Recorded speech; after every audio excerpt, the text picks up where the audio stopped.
ওনার অনন্য কিছু চারিত্রিক বৈশিষ্ট্য ছিল যেটা আমরা জানতে পারি, আমরা আমাদের দর্শকদের জন্য স্যার একটু আপনি যদি বলতেন। তিনি অনেক গুণাবলীর অধিকারী ছিলেন। তো তিনি যেটা স্যার বলেছিলেন যে তাকে বলা হতো আবুল মাসাকিন, মিসকিনদের বাবা। যেদিন তিনি হাবশা থেকে মদিনায় আসছেন সেদিন রাসূলুল্লাহ সাল্লাল্লাহু আলাইহি ওয়াসাল্লাম যেমন খুশি হয়েছেন, যেমনটি স্যার বলেছেন, তেমন সমস্ত দরিদ্র সাহাবীরা, গরিব সাহাবীরা খুশি হয়েছেন। কারণ তাদেরকে তিনি সবসময় পাশে রাখতেন, তাদের বিপদ আপদে তাদের পাশে থাকতেন, তাদেরকে তিনি সাহায্য সহযোগিতা করতেন। আবু হুরায়রা রাদিয়াল্লাহু তাআলা আনহু বলছেন যে জাফর যখন আমরা আহলে সুফার অধিবাসী যারা ছিলাম, জাফর সবসময় আমাদের কাউকে না কাউকে তার বাসায় নিয়ে যেতেন। কখনো তিনি একা আমাদেরকে রেখে যেতেন না, আমরা সবসময় রসুলের দুয়ারে থাকতাম এবং জাফর ঘরে ঢোকার সময় আমাদেরকে নিয়ে ঢুকতো।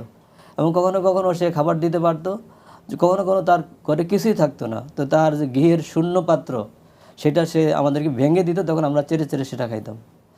তো এইভাবে তিনি রাসূলুল্লাহ সাল্লাল্লাহু আলাইহি ওয়াসাল্লামের সাহাবীদেরকে আপ্যায়ন করাতেন, তাদের মেহমানদারি করাতেন এবং তিনি সব সময় দরিদ্রদের, গরিবদের পাশে থাকতেন এবং তার সত্যবাদিতা, তার আখলাক, এই সকল রাসূলুল্লাহ সাল্লাল্লাহু আলাইহি ওয়াসাল্লাম অনুসরণের সাথে একটা হাদিস আছে স্যার, তার এই যে সহিহ বুখারীতে হাদিস আছে, আল্লাহ রাসূল বলছে আশবাহতা খালকি ওয়া খুলুকি, যে তুমি আমার আকৃতিরও সাদৃশ্যতা অর্জন করেছো।